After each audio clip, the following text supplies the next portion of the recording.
only show that's 3 dimensions away from The Crow 2024 being a good movie. I'm your host, 3D Jake, and today we're looking at The Crow, released in 2024. The Crow remake is directed by Rupert Sanders and it stars Bill Skarsgård, F.K. Twigs, and Danny Hudson.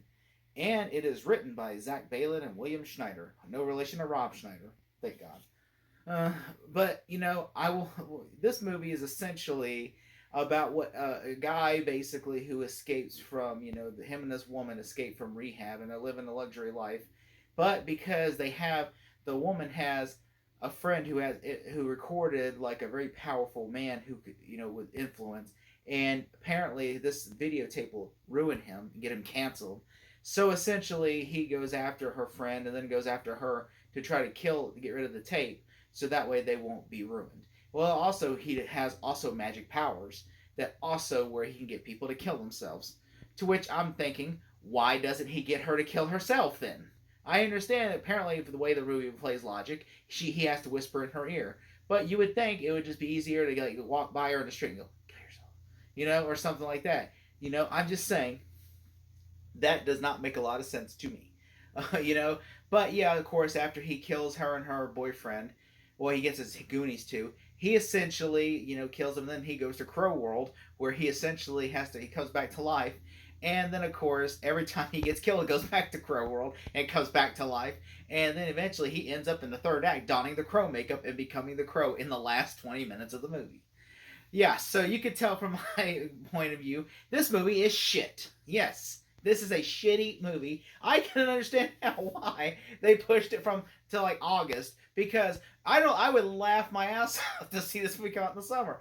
Honestly, this movie is awful. Okay, I like the original Crow movie. I even read the comic. The comic is a lot better, and I understand that they're trying to make it different. I mean, the comic and the movie are two different adaptations, and I know a lot of people went into this, including myself, were like, "Oh man, you can't top Brandon Lee." And yeah, which I know a lot of people are like. Some people were wondering, like, why are they bad mouthing this movie when there's been like 5 or 6 other Crow movies? Well, this is a remake. Like, this is actually like the remake of the Brandon Lee movie. This is not just like, hey, we're not like this isn't just another sequel with the Crow title attached to it. I think that's why more people were upset because like Eric Driven is Brandon Lee, and I even have a Brandon Lee McFarlane statue in like the original unopened, and I really cherish that, and I love the first movie. And I understand people can go into this movie, and I went into this with skepticism, but I'm like, you know what? The first half of the movie, I felt where it was a decent film. Like, this is actually decent. You know what? Maybe I'm wrong. Maybe it wasn't, because I've had some friends of mine tell me like, look, it's not bad. It's not terrible. It's not great, but so I wouldn't say it's like something you'd write home about. So I'm like, you know what? It isn't that bad. But then you see the parts where you're like, okay, this is where it gets stupid. Like, there are parts in this movie where it's very stupid. One, the biggest pet peeve I have with this movie is the soundtrack is fucking awful. Like, it feels like they were trying to get licensed for songs and they couldn't, but they wanted the songs, so they're like, just do a shitty, not non-union, legally distinct, you know, not unlicensed music, so that way we don't get sued. I'm stealing from my friend Ryan Camps, the non-union, legally distinct, not music. I'm sitting there just thinking like there is no way, because it feels like there's songs like, okay, are they gonna literally use this song, like, oh, this is gonna be so cool, and then they don't, they just use like some kind of like off-brand version, and I'm like, what? I mean, it just made me kind of like, what? Who composed this music? Was this an actual composer, or was this somebody's fucking cousin? Because this is like fucking awful. I mean, seriously, like, the music, and on top of that, like, there's shit in this movie where I was like, there is more in common with Little Nicky in this movie than there is that I would never have thought of. Every time he gets killed, if there's all right. Let me explain the context of Little Nicky in the comparison. In Little Nicky, every time Adam Sandler, who's the son of the devil in the movie, and his brother escapes to hell, they escape from hell, go to Earth, and every time every time like Little Nicky goes after him, he gets killed in the human world. He comes back to hell, and then he has to go back and forth, every time, to Earth, if he gets killed. In The Crow, every time he gets killed, he goes back to Crow World, which is like a world like it's kind of like purgatory or whatever, where it's like he wakes up and it's like a railroad station, but with it looks like something you would see like in like Assassin's Creed Valhalla. In like the scene, if you ever played that game where all the crows are on the trees and it's spinning there in circles and everything, you're just like, what's happening? It's like, oh, it's like, oh, this must be like an illusion or something. It's something like that kind of where you're playing the game and you're just when you're playing watching the movie, you're like, he goes and there's like a crow world whatever, and it's like in between life and death, and there's like this guy who I guess is the replacement for the Skull Cowboy.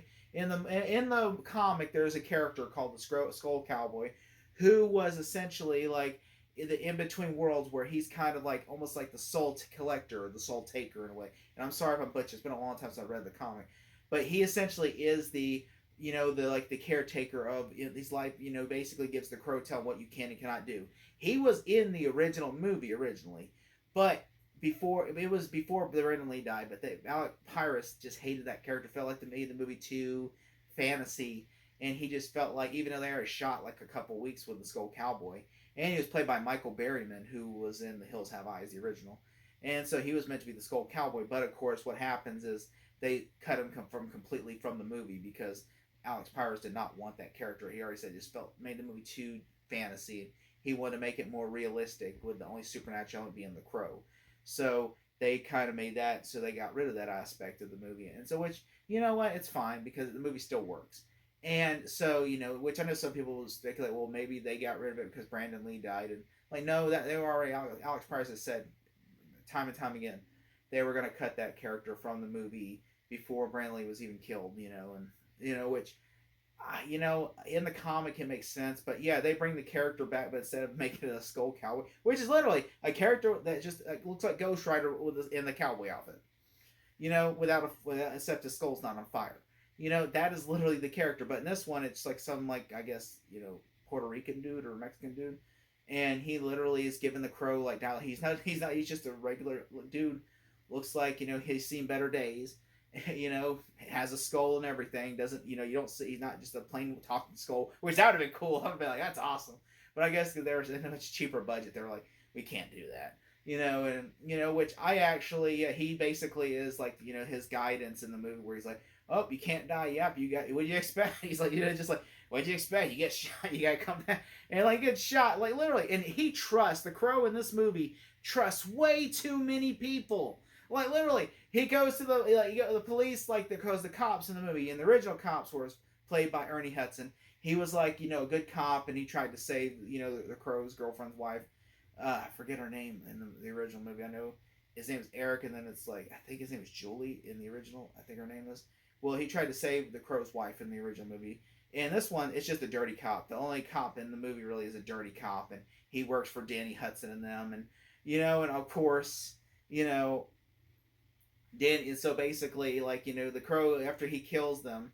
Which, to be fair, I'm just thinking like why would you go back to your place? Like, cause they go back to they were partying, and then they go back to his place. And I'm thinking, why would you go back to your place? And also, were they just sitting waiting around? Hopefully, I hope he returns. It just made to me no sense, and I'm just thinking this makes no sense logically why they would go back there. Also, I'm sitting there like, I know I'm shitting on this movie, but there are things I do like. I thought, Bill Skarsgård's portrayal as Eric is not bad. I don't think he's terrible in the movie at all. Although he doesn't look like nothing. I keep calling the movie The Bro instead of The Crow. Like I keep telling people like, oh, I just call it The Bro because he just looks like a bro. He doesn't look like a crow. Like he just looks like he would see some. He looks like you would see him like at a Machine Gun Kelly concert or something. Well, bro. Just like it looks like that. He looks like he'd be on Jackass. Like he just doesn't look like he would be the Crow. He looks. I do believe he does look like he'd be in a rehab facility. I'm like, I will say that was pretty accurate. I'm like, yeah, I would see this guy in that. But yeah, I do think his performance wasn't bad. I actually do like the fact that he does like it doesn't just become like I am death, I am the Reaper kind of thing. Like where like you've seen the previous portrayals, including Brandon Lee, where I die and then I gotta go and seek vengeance, like he's Batman or the Punisher. And instead like he actually and like which to be fair, Brandon Lee did have some moments with Ernie Hudson. And and a couple of times with the little girl, but mostly it was just like I am like he's like the Punisher essentially. And this one he kind of does be more he has a friend But it seems like everybody in the movie tries to sell him out. Like he sees the cop because, hey, I need your help. But after he already got become the Crow, he's like, need your help, and then the cop kills him. He goes back to Crow World, and then goes back, and then like kills the cop. I'm just thinking. And then at one point, like then of course he tells a friend, and then I look. I will say I looked down at my phone, so I don't really understand. I don't know. I believe his friend sold him out to these gangsters, or the gangster just came in and just get his friend's location or whatever. But so I'm saying I don't know because I looked at my phone for that second. But all I know is that they come in and his friend ain't nowhere to be seen. So I'm pretty sure they killed his friend. And then they shoot him dead, and then he goes back to Crow World, comes back, and then kills them. Which I will say, the action in the movie's great. In that whole third act where he puts on the crow outfit and goes and kills all those people at the opera, that was cool. I thought that was actually pretty good. I'm like, all right, if we would have just had a whole movie like this, if it was just him, John Wick in this, the whole movie, like he's just going around killing people. But if he were to make it from the beginning of the movie, I think this would have been a much better film.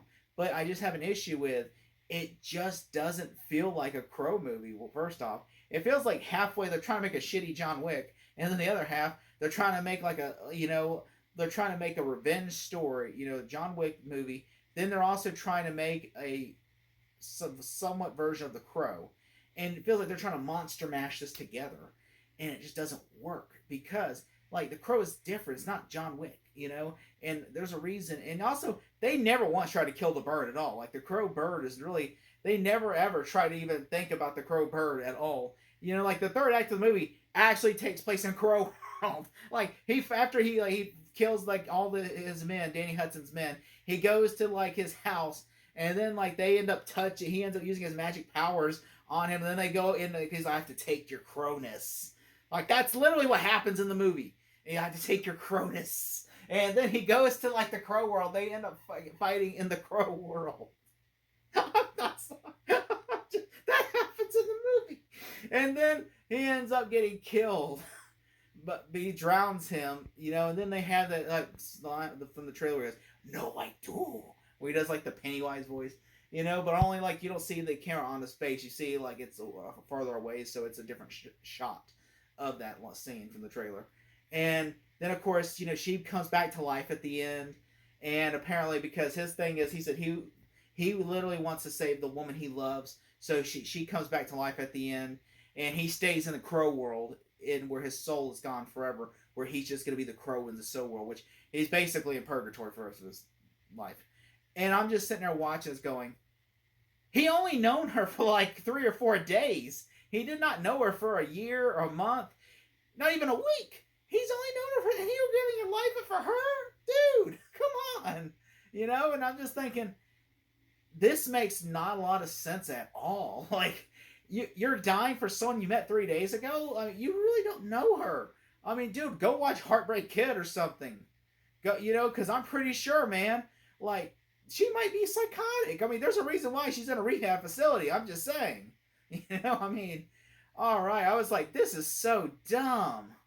Although, I will say, and then also the opening rips off the girl with the dragon tattoo. Like, the opening with, like, you see in David Fincher's The Girl with the Dragon Tattoo, where she's covered in, looks like almost like oil, but I think it's like blood, oilish.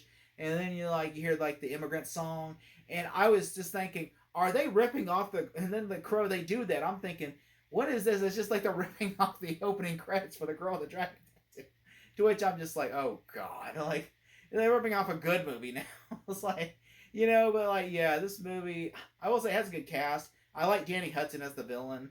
I like the third act of the opera scene, and I do like, I like his look as the Crow. I just did not care for like, I didn't like his like, like the, the mullet. Or the tattoos, especially the nipple tattoo. Or, like, the story was pretty weak. I think the directing, which it is directed by Rupert Sanders, you know him, who directed Snow White and the Huntsman, and who had an affair with Kristen Stewart and broke up the relationship between Robert Pattinson and her. Yeah, he directed that. So he's not a bad director, but yeah, he's only I think made like 1 or 2 movies that were actually decent. But yeah, I just think that this movie. This movie's not very good. Yeah, so I would recommend. It's not the worst Crow movie. I still think Wicked Prayer is worse. But like, is it something I'd go back and rewatch? Probably not. I just recommend watching the first two over, and read the comic. That's it. But if I had to give this movie a grade, I'm gonna give it a D-. Thank you so much. I'll never be alone.